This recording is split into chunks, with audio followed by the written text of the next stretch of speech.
and welcome. I'm Asuma Katauka and you are watching Gulf today on NewsX World.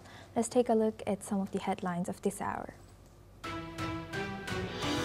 In Jerusalem, Israeli Prime Minister Benjamin Netanyahu and US Vice President J.D. Vance has rejected claims that Israel is a client state. They discussed Washington's plan to end the Israel-Gaza war, including Hamas's disarmament and Gaza's reconstruction, with Vance expressing optimism about strengthening regional alliances.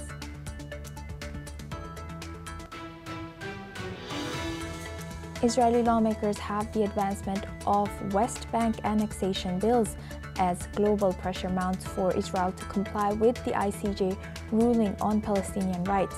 UN Chief Antonio Guterres has urged Israel to abide by the court's decision, while UN rights expert Francesca Albanese has condemned the US-brokered Gaza ceasefire plan as inadequate to stop what she called a genocide.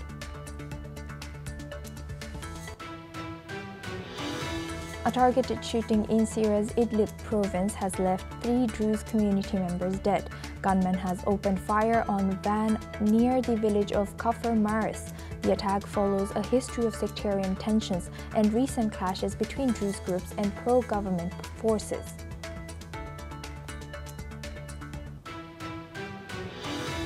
Syrian authorities have arrested a former military officer accused of executing detainees at the notorious Saidnaya prison during the rule of ousted leader Bashar al-Assad.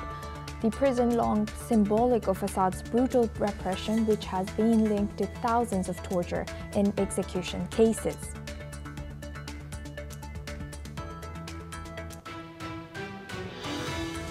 US President Donald Trump has imposed Ukraine-related sanctions on Russian oil giants Lukoil and Rosneft, targeting companies that fund the Kremlin's war machine.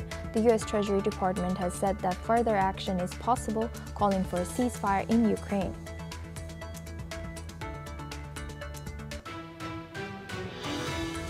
The European Union's 19th sanctions package against Russia will target 4 Chinese companies, including 2 oil refineries and a trading firm, in what officials call the most economically significant action against China. Beijing has denied any wrongdoing as the EU moves to adopt the new sanctions this week.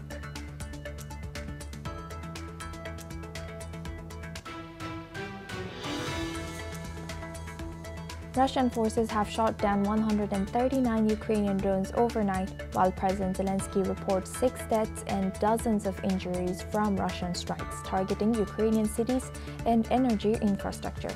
He urges allies for stronger sanctions and weapon supplies.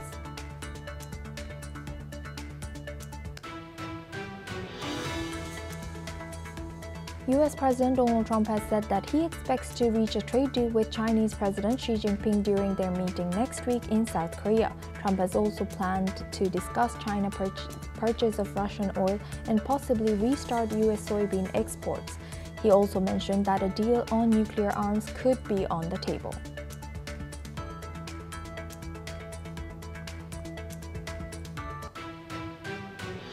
Now we start in the Middle East. In a meeting held